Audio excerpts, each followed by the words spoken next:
Integridad y Sabiduría se complace en presentar desde la Conferencia por su Causa 2022. Pelea la buena batalla. Plenaria Pastoreando en Días Oscuros, junto al pastor Sugel Michelén. Sean todos bienvenidos.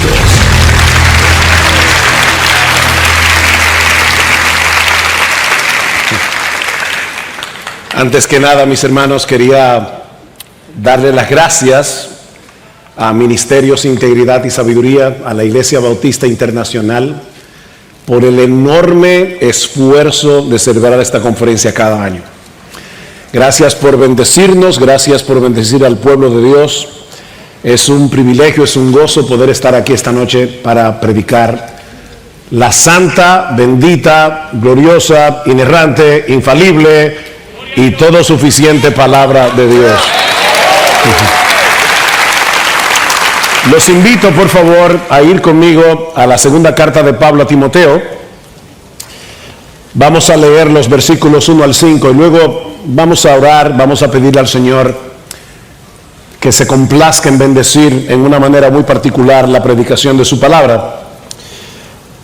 Dice así la palabra del Señor: pero debes saber esto, que en los últimos días vendrán tiempos difíciles, porque los hombres serán amadores de sí mismos, avaros, jactanciosos, soberbios, blasfemos, desobedientes a los padres, ingratos, irreverentes, sin amor, implacables, calumniadores, desenfrenados, salvajes, aborrecedores de lo bueno, traidores, impetuosos, envanecidos, amadores de los placeres en vez de amadores de Dios, teniendo apariencia de piedad, pero habiendo negado su poder.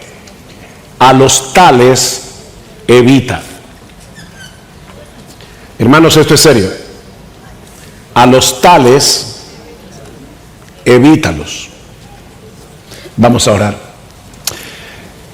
Padre, nosotros nos acercamos de nuevo delante de ti porque estamos plenamente conscientes del reto que tenemos por delante, porque estamos plenamente conscientes de nuestra propia debilidad y porque estamos conscientes de cuánto tu pueblo en esta hora necesita escuchar lo que Pablo le dijo a Timoteo hace 2000 años atrás, y por la inspiración de tu Espíritu quedó registrada en tu palabra para que hoy, 17 de junio del año 2022, nosotros podamos escuchar esa palabra aquí en este lugar.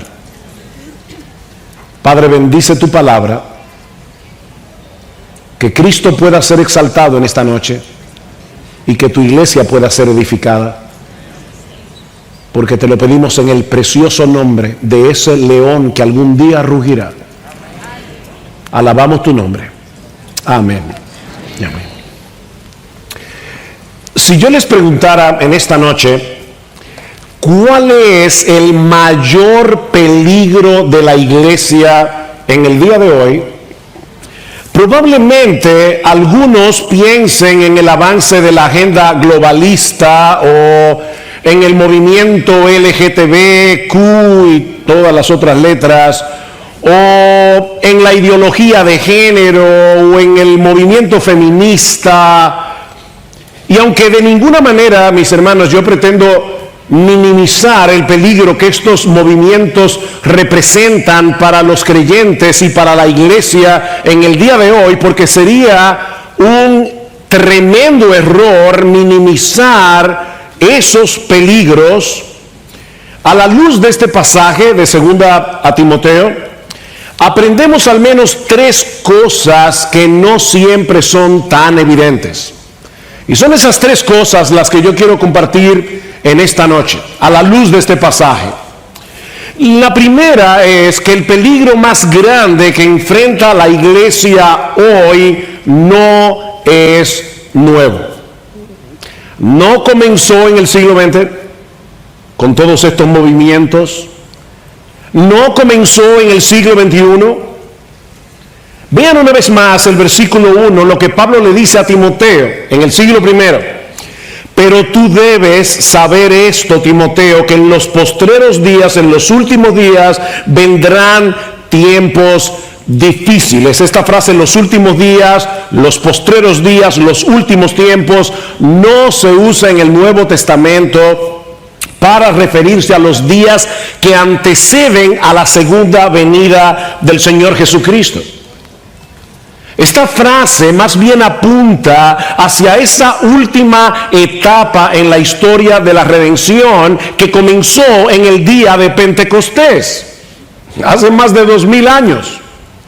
Ese es el argumento de Pedro al tratar de explicar los eventos milagrosos que habían sucedido en ese día, cuando vino el derramamiento del Espíritu de Dios, cuando nació la iglesia. Pedro le dice, mas esto que ustedes están viendo, esto que está sucediendo, es lo dicho por el profeta Joel. Y en los postreros días, dice Dios, derramaré mi espíritu sobre toda carne. Esta profecía se está cumpliendo aquí y ahora, les dice Pedro, delante de sus ojos. Este evento sobrenatural del derramamiento del espíritu inaugura, por decirlo así, esta última etapa de la historia redentora a la que Joel se refiere como los postreros días.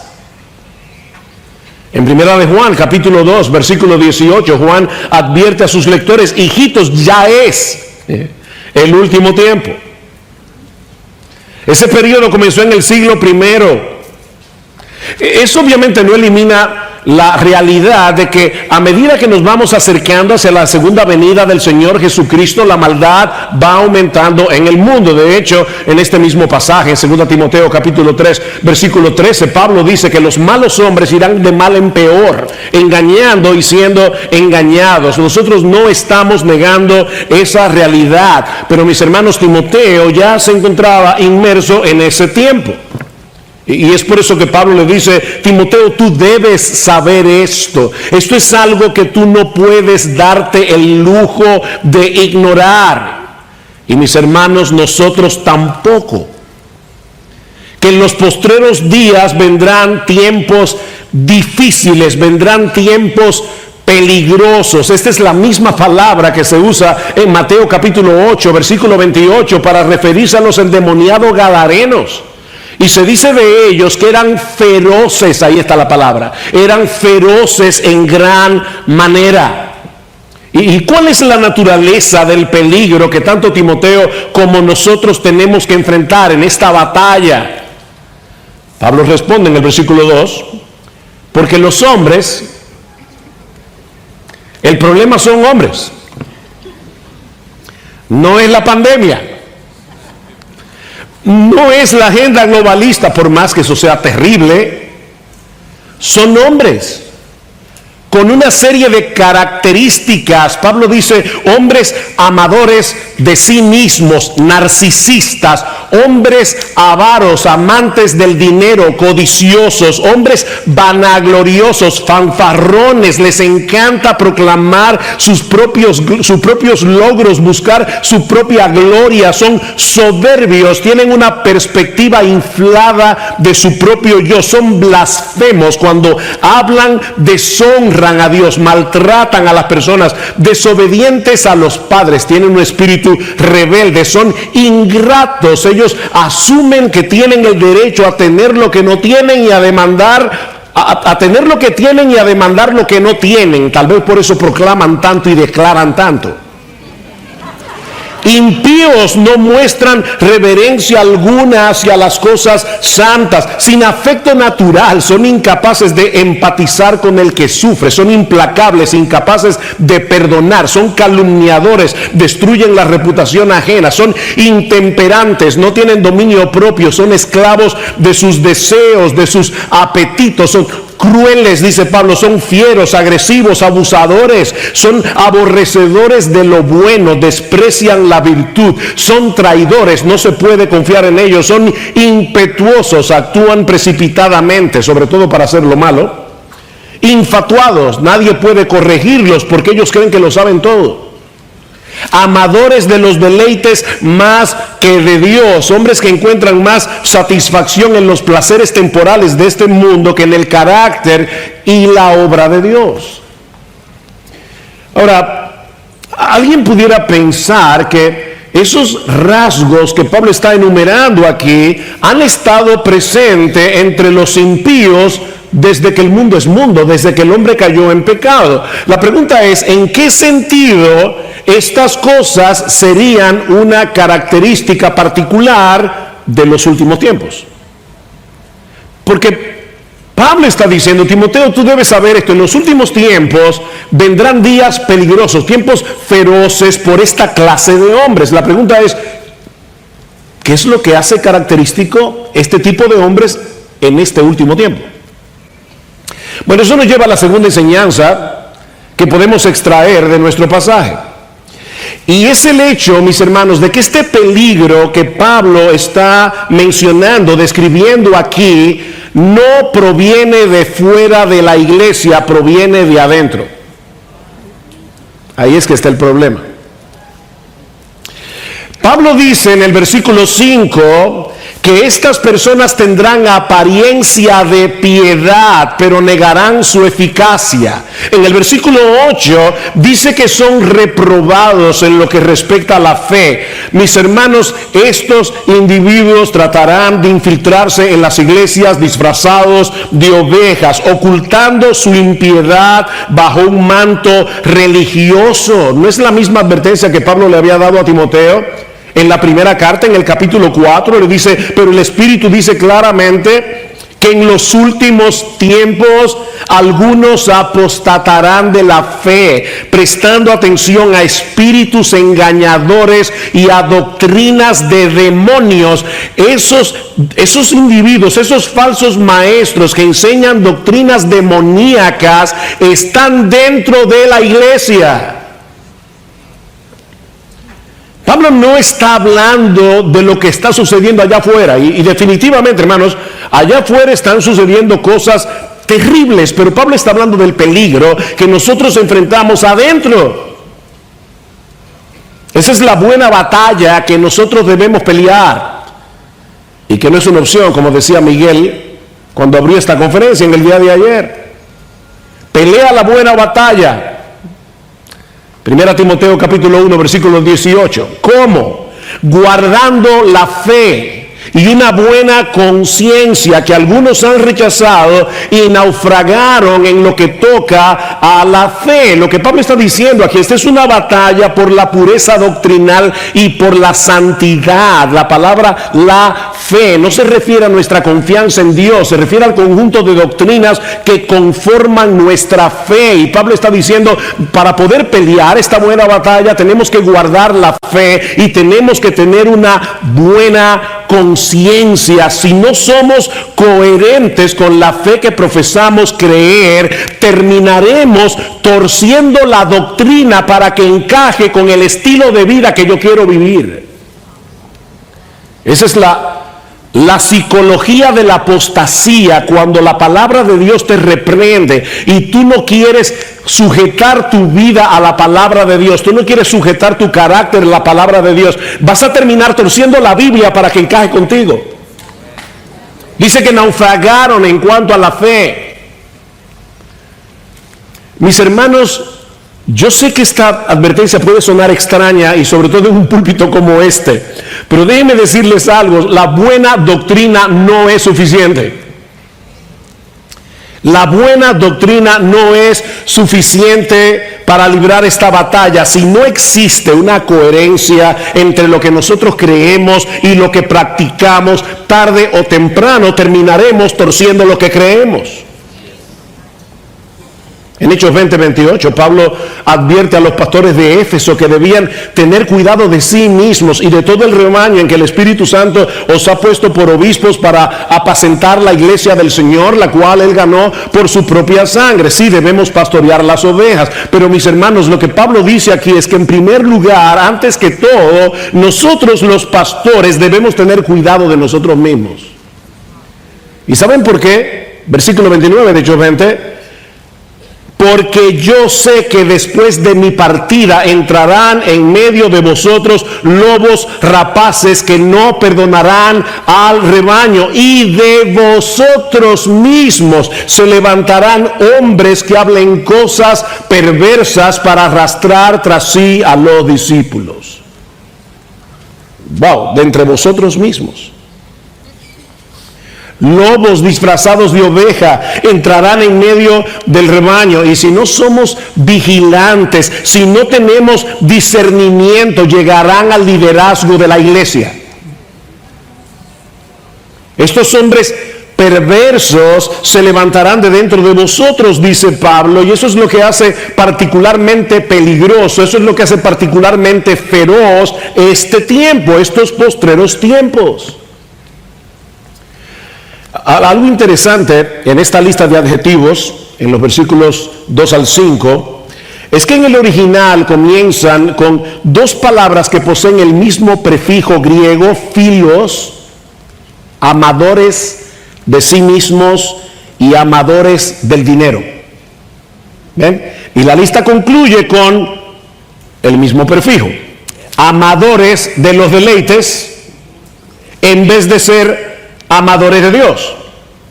En otras palabras, el problema de esta gente es que aman lo que no deben amar y aborrecen lo que no deben aborrecer. Ellos no pueden cambiar porque no quieren cambiar, porque ellos aman lo que aman y odian lo que odian. Parece profundo, ¿verdad? Ellos aman lo que aman y odian lo que odian. Ellos están dentro de las iglesias, pero sus afectos están extraviados, porque no han pasado por un proceso de regeneración. La pregunta es, ¿hay algo que nosotros como pastores podamos hacer para proteger a la iglesia de estos hombres? ¿O hay algún recurso con el que nosotros contamos que sea capaz de cambiar radicalmente el curso de los afectos de estos hombres para que ellos amen a Dios y aborrezcan al pecado? ¿Existe algún programa, alguna charla motivacional o terapéutica que sea capaz de cambiar el curso de la vida de estas personas? Por supuesto que no. Mis hermanos, es terrible que en muchos púlpitos en el día de hoy se les dice a las personas que deben amarse a sí mismas. Se les predica a las personas que deben tratar de elevar su autoestima, cuando el problema de esta gente es que se estima demasiado. Son amadores de sí mismos. Es precisamente su amor propio lo que hace imposible que esta gente ame a Dios y su gloria. No pueden hacerlo. ¿Cómo podemos pelear esta batalla?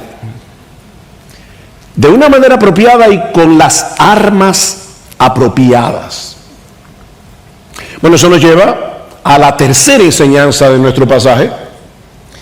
Y es que los recursos con los que nosotros contamos para pelear bien son los mismos que la iglesia ha tenido a lo largo de toda su historia. ¿Y cuáles son? Hombres de Dios, llamados y cualificados por Él, que prediquen y ejemplifiquen fielmente la palabra de Dios. De ahí el contraste que Pablo hace entre Timoteo y estos falsos maestros. Vean el versículo 10. Pero tú, versículo 14. Sin embargo, tú, capítulo 4, versículo 5. Pero tú, 3, pero tú, en el pasaje. O sea, Pablo está describiendo a estos hombres y dice, pero tú, Timoteo, tú perteneces a otra categoría. Tú perteneces a otro grupo. Hay dos cosas que distinguen a los siervos de Dios de los falsos maestros. Dos cosas primordiales: su carácter y su enseñanza. Vean el versículo 10. Pero tú, Timoteo, Has seguido mi enseñanza, mi conducta, propósito, fe, paciencia, amor, perseverancia, mis persecuciones, mis sufrimientos. Por lo poco que nosotros sabemos de Timoteo en las Escrituras, no parece que podríamos describirlo como un hombre que llamaba la atención por ser un líder carismático. Timoteo era un joven enfermizo, aparentemente algo tímido. De hecho, en esta misma carta, Pablo tiene que decirle: Timoteo, aviva el fuego del don de Dios que está en ti por la imposición de mis manos, porque no nos ha dado Dios espíritu de cobardía, sino de poder, de amor y de dominio propio. Timoteo necesitaba ese tipo de exhortación, ese tipo de ánimo. Sin embargo, Timoteo era un hombre fiel. Timoteo era un hombre de integridad y de piedad probadas. A tal punto que en su carta a los Filipenses, Pablo dice de él que a ninguno tenía del mismo ánimo y que tan sinceramente se interese por vosotros, porque todos buscan lo suyo propio, no lo que es de Cristo Jesús, excepto Timoteo. Este es el tipo de hombre que la iglesia necesita. Hombres que sin ser perfectos poseen el perfil de 1 Timoteo 3 y Tito 1. Si alguno anhela el obispado, buena obra desea, pero es necesario. Ahí está la misma palabra que el Señor Jesucristo usó cuando le dijo a Nicodemo en el capítulo 3 del Evangelio de Juan: Nicodemo, te es necesario nacer de nuevo para entrar en el reino de Dios. No se puede entrar en el reino de Dios sin haber nacido de nuevo. No se debe entrar en el ministerio sin tener las características de 1 Timoteo 3. Es necesario que el obispo sea irreprensible, marido de una sola mujer, sobrio, prudente, decoroso, hospedador, apto para enseñar, no dado al vino, no pendenciero, no codicioso de ganancias deshonestas. Un hombre de carácter. Mis hermanos, si no tenemos el cuidado necesario, si somos más pragmáticos que bíblicos, hombres como los que Pablo describe en los versículos 2 al 5 llegarán al liderazgo de la iglesia y devorarán al rebaño. La iglesia de Cristo ha tenido que sufrir el abuso de estos líderes, de estos pequeños pontífices, de estos pequeños papas que se enseñorean de las ovejas, hombres codiciosos, hombres crueles que han hecho del ministerio un altar para exaltarse a sí mismos. ¿Y saben cómo llegaron a esa posición? Porque muchas iglesias han olvidado que el carácter es más importante que los dones. Porque muchos han olvidado que el carácter es más importante que tener una personalidad carismática. Es necesario, mis hermanos, esto no es opcional, que el obispo, el pastor, el anciano, el líder en la iglesia sea irreprensible y todo el resto de las cualificaciones que Pablo menciona en 1 Timoteo 3 y Tito 1. No somos perfectos. Esto es un perfil, no es una foto. El único que cumple todo eso es Jesucristo. Pero el hombre de Dios debe tener ese perfil. Pero Timoteo no solo se distinguía de los falsos maestros por su carácter, sino también por su enseñanza. Versículo 14. Tú, sin embargo, persiste en las cosas que has aprendido y de las cuales te convenciste, sabiendo de quiénes las has aprendido. Desde la niñez has sabido las sagradas escrituras, las cuales te pueden dar la sabiduría que lleva a la salvación mediante la fe que es en Cristo Jesús. Vendrán hombres malos, Timoteo, engañadores, que irán de mal en peor, engañando y siendo engañados, pero en lo que respecta a ti, mantente firme en esa palabra que has conocido desde que tú eras un niño, Timoteo. Y esto por 3 razones. En primer lugar, porque solo las sagradas escrituras, solo este libro, que es un libro que está vivo y es un libro poderoso y eficaz, solo este libro te puede dar la sabiduría que lleva a la salvación mediante la fe en Cristo Jesús. La Biblia no fue escrita para enseñarnos cómo vivir nuestra mejor vida ahora. No, la Biblia fue escrita para hacernos ver la necesidad de un Salvador, para guiarnos eficazmente al arrepentimiento y a la fe solo en Jesús. Y la salvación de la que Pablo está hablando aquí no es mucho más que un pasaje gratis para ir al cielo. Mis hermanos, Cristo no vino al mundo a morir en una cruz para poner una agencia de viajes.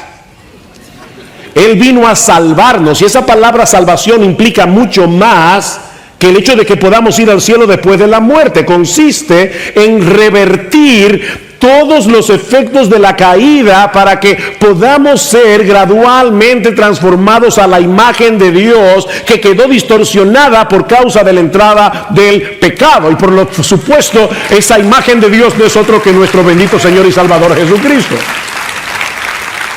Es de esa salvación que Pablo está hablando aquí. Y lo que él está diciendo es que solo la Escritura tiene el poder. Y me encantó, no voy a decir como Otto ahora que Miguel me estaba quitando el asunto, pero me encantó lo que Miguel dijo hace un momento cuando hablaba del libro, cuando ruge el león, de que la Escritura puede tomar a personas con las características que Pablo menciona en los versículos 2 al 5, amadores de sí mismos, crueles, intemperantes y todo lo demás, y convertirlas en verdaderos discípulos de Jesús. Increíble. Ese es el propósito de la palabra de Dios, mostrarnos a Cristo, para llevarnos a Cristo, para ser cada vez más semejantes a Cristo. Él es el centro de la revelación de Dios. El propósito de la Escritura es llevarnos a Jesús para ser salvos y para ser santos. Eso es lo que Pablo está diciendo en el versículo 15 de 2 Timoteo 3. Ahora, ¿cómo es posible que este libro puede hacer una obra tan portentosa en el corazón del hombre? Bueno, la respuesta la encontramos en el versículo 16. Toda escritura es inspirada por Dios y útil para enseñar, para reprender, para corregir, para instruir en justicia, a fin de que el hombre de Dios sea completo, sea perfecto, sea equipado para toda buena obra. Esa es la segunda razón por la que Timoteo debía mantenerse aferrado a la Escritura, porque este libro es la palabra inspirada, la palabra exhalada por la boca de Dios. Estamos tan acostumbrados a decir que la Biblia es la palabra de Dios que fácilmente podemos perder de vista lo extraordinario que es el hecho de que este libro sea la palabra de Dios. Este libro es la palabra de Dios, la palabra exhalada por Dios. Pero Timoteo era judío y él sabía que todo lo que Dios ha hecho desde el principio de la creación, lo ha hecho a través de ¿qué, mis hermanos? Lo ha hecho a través de su palabra. Dios se hace presente a través de su palabra, Dios actúa a través de su palabra. Él dijo en Génesis capítulo 1 versículo 3, sea la luz, y la luz fue hecha. Así de simple, nuestro Dios es capaz de traer a la existencia cosas que antes no existían, únicamente por el poder de su palabra. Su palabra. Su palabra es viva, su palabra es eficaz. Mis amados hermanos, dejar de lado este libro para tratar de llevar a cabo el ministerio con técnicas humanas es como sustituir una bomba nuclear por un tirapiedras. Pero Pablo añade algo más. Él dice que toda la Escritura es inspirada y útil a fin de que el hombre de Dios, el ministro del Evangelio, sea perfecto, equipado para toda buena obra. Todo lo que Timoteo necesitaba para seguir avanzando en su propia madurez, todo lo que Timoteo necesitaba para hacer la obra del ministerio, se encuentra en la palabra de Dios, infalible, inerrante y todo suficiente. A la luz de lo que la Biblia es, a la luz de lo que la Biblia produce, ¿qué debemos hacer nosotros de modo que podamos pastorear eficazmente en estos días oscuros? Capítulo 4. Y yo sé que hay una división de capítulos ahí, no se lleven de eso. Alguien decía que la división de capítulos la hizo un individuo que iba encima de un burro. Cada vez que el burro saltaba, dividía el capítulo ahí. Esas divisiones no son inspiradas. A veces el burro saltaba en el momento inadecuado. Porque Pablo no va a hablar de otra cosa. Él viene hablando de la Escritura, del poder de la Escritura. Y le está diciendo a Timoteo, aférrate a este libro, no te apartes de este libro. Y ahora le dice Timoteo, en la presencia de Dios y de Cristo Jesús, que ha de juzgar a los vivos y a los muertos por su manifestación y por su reino, yo te encargo solemnemente, predica la palabra, insiste a tiempo y fuera de tiempo, amonesta, reprende, exhorta con mucha paciencia e instrucción. Timoteo, predica la palabra. Y el verbo que Pablo está usando aquí, que se traduce como predicar, está en modo imperativo, lo que indica, pastores, hermanos, que esto no es una opción entre otras. Esto no es una sugerencia. Es que, bueno, Timoteo, mira, si a ti te gusta cantar, y de paso, déjeme decirle, a mí me encanta cantar. Pero si a ti te gusta cantar, también está la opción de que te pases hora y media cantando y prediques 5 minutos. No, esa opción no existe. No, esa opción no existe. Mis hermanos, en el culto público donde la iglesia se congrega para adorarles, 1000 veces más importante lo que Dios tiene que decirnos por medio de su palabra que lo que nosotros tenemos que decirle a Él. La predicación de la palabra debe ocupar el lugar central cuando el pueblo de Dios se congrega para adorarle. Dios nos manda a proclamar su palabra como un heraldo, que es el término que se usa aquí. En la antigüedad, cuando los emperadores querían dar a conocer algo, no hacían una rueda de prensa. Ellos contrataban a un heraldo, a un individuo con buena voz, que iba anunciando por todos los pueblos, por todo el reino, iba anunciando ya sea la victoria de un rey, o las políticas de su gobierno, o la llegada del emperador. Eso era básicamente lo que hacía un heraldo. Bueno, mis hermanos, eso es precisamente lo que nosotros estamos llamados a hacer como ministros del Evangelio. Nosotros debemos predicar fielmente la palabra para dar a conocer la victoria de nuestro Rey Jesús, para proclamar la política de su gobierno y para decir que Él vuelve pronto. Somos sus heraldos. Los tiempos son peligrosos. Los creyentes van a ser perseguidos por causa de su fe, los engañadores irán de mal en peor, pero tú, Timoteo, predica la palabra a tiempo y fuera de tiempo, es decir, cuando sea factible hacerlo y cuando no lo sea. Cuando te quieran oír y cuando no te quieran oír. Aunque todo el mundo te diga, Timoteo, que la predicación dejó de ser relevante en esta cultura dominada por la imagen, predica la palabra. No, Timoteo, no sustituya la predicación por videoclips. Predica la palabra. Toma este libro y explícaselo a la gente, para que la gente entienda lo que cada texto significa en su contexto. Predica la palabra. Redarguye, reprende, exhorta con toda paciencia y doctrina. ¿Qué le suena a eso? A lo que dijo en el versículo 16 del capítulo 3. Toda la escritura es inspirada por Dios y útil para redarguir, corregir, instruir, enseñar. En otras palabras, al predicar la Biblia, nosotros debemos tratar de alcanzar los mismos objetivos que Dios tenía en mente cuando la inspiró. Él inspiró la Biblia para eso, nosotros debemos predicarla para eso. Pero Pablo dice, pero debes hacerlo con paciencia, Timoteo. Primero, porque los cambios no se producen de la noche a la mañana. A nosotros nos encantaría, ¿verdad?, que los pastores que predicamos del chisme y nunca más la iglesia tiene ese problema.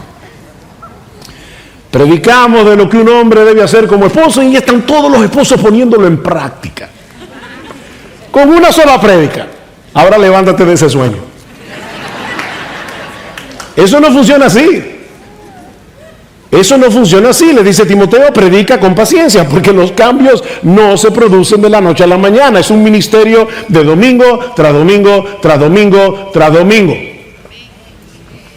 Pastores, yo no los quiero desanimar, pero déjenme decirles algo. A las 2 semanas de que ustedes predicaron un sermón, ya la gente no recuerda más que el 5% de lo que ustedes predicaron. Pastor, ¿y usted me está animando para que yo predique la palabra? Bueno, sí, porque la transformación que hace el Espíritu Santo por medio de la palabra no depende de tu memoria. Nosotros predicamos la palabra, ya hay cambios que se producen allí en ese momento, y si tú cultivas el hábito de la piedad, tú no vas a recordar que tal vez ese hábito de piedad te vino porque hace 5 años mi pastor predicó del libro de Sofonías. Pero la virtud está allí, y el Espíritu Santo la fue forjando poco a poco a través de la predicación de la palabra. Es un trabajo de toda una vida. Toda una vida. Así que ten paciencia, Timoteo. Pero ten paciencia, porque no todo el mundo aprecia que se les predique fielmente la palabra. Versículo 3. Porque vendrá tiempo cuando, oigan esto, hermanos, no soportarán la sana doctrina, no la van a soportar, sino que teniendo comezón de oídos conforme a sus propios deseos, acumularán para sí maestros y apartarán sus oídos de la verdad y se volverán a los mitos. Eso va a pasar en las iglesias. De no haber pasado en las iglesias, hoy no existirían los predicadores de la prosperidad. No existirían. Lo que Pablo está diciendo, mira Timoteo, o como dice Hendrickson en su comentario, el anhelo de esta gente es tener maestros que se adapten a sus propios caprichos, que se adapten a sus gustos pervertidos. Ellos no quieren escuchar a un hombre que predica fielmente las Escrituras, ellos quieren que les rasquen el oído. Por eso, Timoteo, ten paciencia. Versículo 5, pero tú, una vez más, el mismo contraste, muchos no van a querer escucharte cuando expongas fielmente la Escritura, pero a pesar de esto, Timoteo, tú sé sobrio en todo. Timoteo, mantente en tu sano juicio, no te dejes arrastrar por el deseo de muchos que visitan la iglesia cada semana esperando ver y escuchar cosas sensacionales y extravagantes. Nosotros no tenemos que diseñar un culto tipo Disney, es simplemente predicar la palabra. Timoteo, sé sobrio, mantente en tu sano juicio y no dejes de predicar este libro. Soporta las aflicciones. Recuerda que todos los que quieran vivir piadosamente en Cristo Jesús padecerán persecución. Y eso incluye a los que persisten en predicar la palabra cuando muchos no querrán escucharla. Haz obra de evangelista, Timoteo, en la iglesia y fuera de ella. Comparte el evangelio con los perdidos. Cumple tu ministerio como, entre otras cosas, procurando con diligencia presentarte delante de Dios como un obrero aprobado, que no tiene de qué avergonzarse, que traza bien la palabra de verdad. Albert Mohler, el rector, presidente del Southern, cuenta una historia interesante de sus días como Boy Scout allá en la Florida. Él dice que tanto él como sus amigos estaban fascinados con las serpientes, por lo que necesitaron aprender a distinguir una serpiente venenosa de una que no lo era. La mayoría de las serpientes venenosas de Norteamérica se pueden distinguir por ciertas marcas en la piel, pero hay una particular que puede ser muy engañosa, es la serpiente de coral. Esta serpiente posee diversas franjas rojas, amarillas y negras y es sumamente venenosa. El problema es que esta serpiente es casi idéntica a la serpiente rey escarlata, que es completamente inofensiva. Lo único que distingue a una serpiente de la otra es el orden de los anillos, de los colores. Para ayudar a los muchachos a distinguir una serpiente de la otra, alguien compuso un poema. El poema dice así en inglés: Red on black, safe for Jack. Red on yellow, kill a fellow. En español sería algo como esto: el rojo tocando el negro es seguro para Jack, el rojo tocando el amarillo te mata con seguridad. Dice Moller que un día, cuando él tenía como 13 años, se encontró con una serpiente multicolor con anillos rojos y negros, y se acordó del poema. El rojo tocando el negro es seguro para Jack. Pero cuando estaba a punto de agarrar la serpiente, se preguntó: ¿y hasta dónde yo puedo confiar en un poema infantil? Y decidió dejar la serpiente tranquila. Déjame hacerte una pregunta, y ahora esto es serio. ¿Cuánto podemos confiar en la Biblia como para guiar por ella nuestra vida y la de las ovejas que Dios ha puesto a nuestro cuidado? Si tú eres miembro de una iglesia, me imagino que aquí habrá muchos pastores, pero hay muchos miembros, ¿cuánto confiamos en la Biblia como para querer estar bajo un ministerio donde un hombre de Dios que se parezca cada vez más a Jesús nos predique fielmente esta palabra? ¿Cuántos hay aquí que deben decir: yo no quiero otra cosa? Yo quiero un hombre de Dios que me predique la Biblia, aunque no sea famoso y aunque no sea popular, que me predique la Biblia. Mira, mi hermano, busca un ministerio que tome muy en serio esta palabra de Pablo en 2 Corintios 4:5, porque no nos predicamos a nosotros mismos, sino a Jesucristo como Señor, y a nosotros como vuestros siervos por amor de Jesús. Es típico de los falsos maestros predicarse a sí mismos. El hombre de Dios predica a Cristo y guía a los oyentes a Él, no a sí mismo. ¿Y sabes por qué? ¿Por qué el hombre de Dios predica la palabra? Para que Cristo sea exaltado por medio de la palabra, porque Él es el centro de este libro.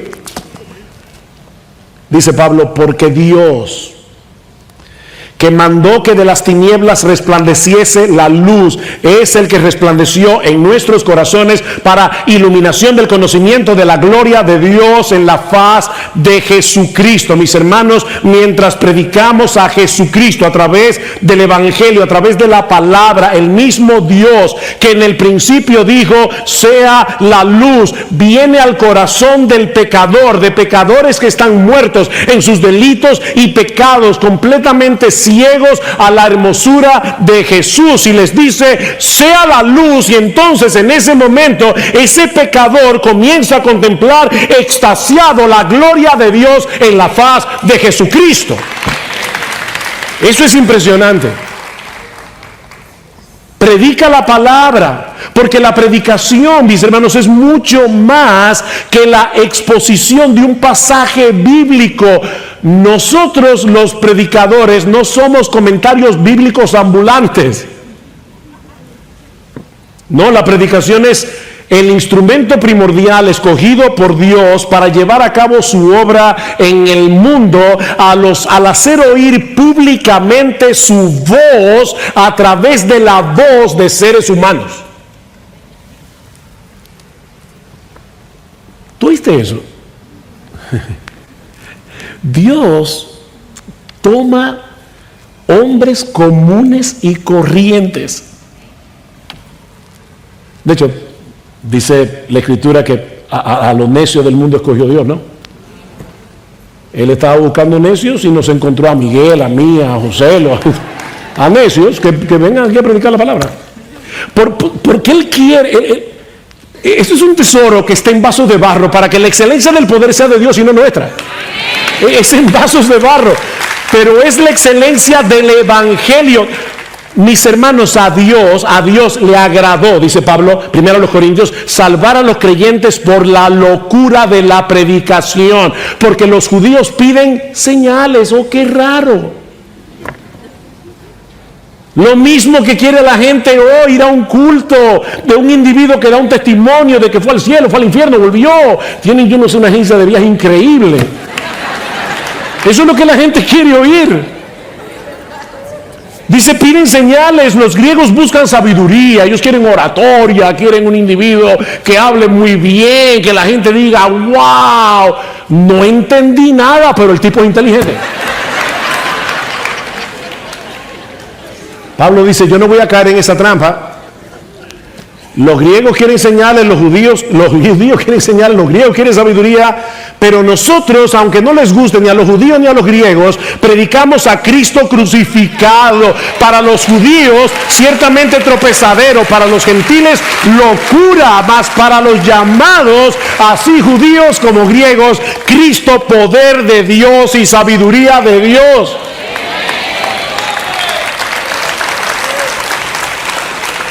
En Él están escondidos todos los tesoros de la sabiduría y del conocimiento. Ahora yo te pregunto, ¿de verdad nosotros creemos eso? ¿De verdad creemos que en Cristo están escondidos todos esos tesoros? Y que el poder de Dios es puesto al alcance de todos a través de la predicación fiel de las Escrituras, cuando Él, solo Él, es exaltado. Porque si es así, no deberíamos permitir, no, hermanos, miembros de iglesias que están aquí por su causa, no deberíamos permitir que ninguna otra cosa sustituya la predicación de la palabra de Dios cuando su pueblo se congrega para adorarle. No deberíamos permitirlo.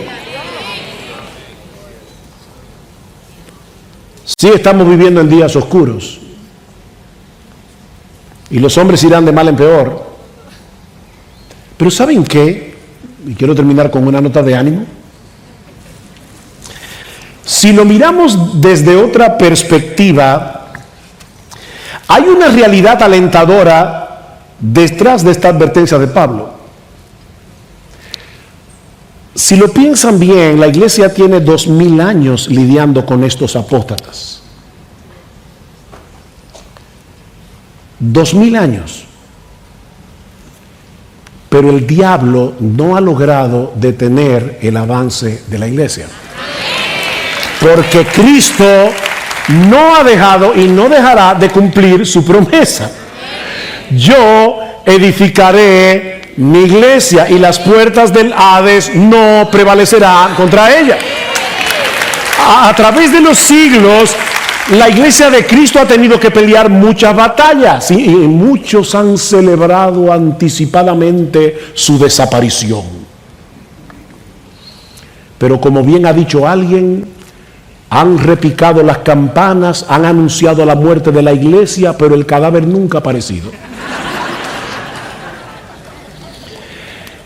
Cristo seguirá edificando su iglesia a través de hombres comunes y corrientes, hombres fieles que predican su palabra, que pastorean al rebaño, predicando su palabra a tiempo y fuera de tiempo. Hombres que proclaman con gozo la gloria del Salvador, para que viendo esa gloria los suyos continúen siendo transformados de gloria en la misma imagen como por el Espíritu del Señor. Cristo seguirá edificando su iglesia, y cuando Él regrese en gloria, Él tendrá una esposa, y nosotros estaremos allí en las bodas del Cordero. Las puertas del Hades no prevalecerán. Por eso permítanme concluir con unas palabras de doxología con la que Judas, el apóstol, concluye su carta. Por cierto, una carta donde el tema principal es guardarse en medio de la apostasía. ¿Y qué dice Judas? Y ese es mi deseo para todos ustedes en esta noche. Y aquel que es poderoso para guardaros sin caída y presentaros sin mancha delante de su gloria.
con gran alegría al único y sabio Dios, nuestro Salvador, sea gloria y majestad, imperio y potencia, ahora y por todos los siglos. Amén. Amén y amén. Vamos a orar. Padre, te damos muchísimas gracias, oh Señor, por tus preciosas y grandísimas promesas. Gracias por tu palabra. Pero ayúdanos, oh Señor, a tomar estas advertencias en serio. Guárdanos, oh Señor, guarda los ministerios fieles que se encuentran en este lugar. Protégenos del maligno y ayúdanos, oh Padre bueno, a no ir detrás de novedades, sino a seguir haciendo lo que tu iglesia ha estado haciendo durante más de 2000 años, predicando tu palabra para que Jesucristo sea conocido y reconocido como Rey de Reyes y Señor de Señores. Que a Él sea la gloria hoy y por siempre, por los siglos de los siglos. Amén y amén. Amén.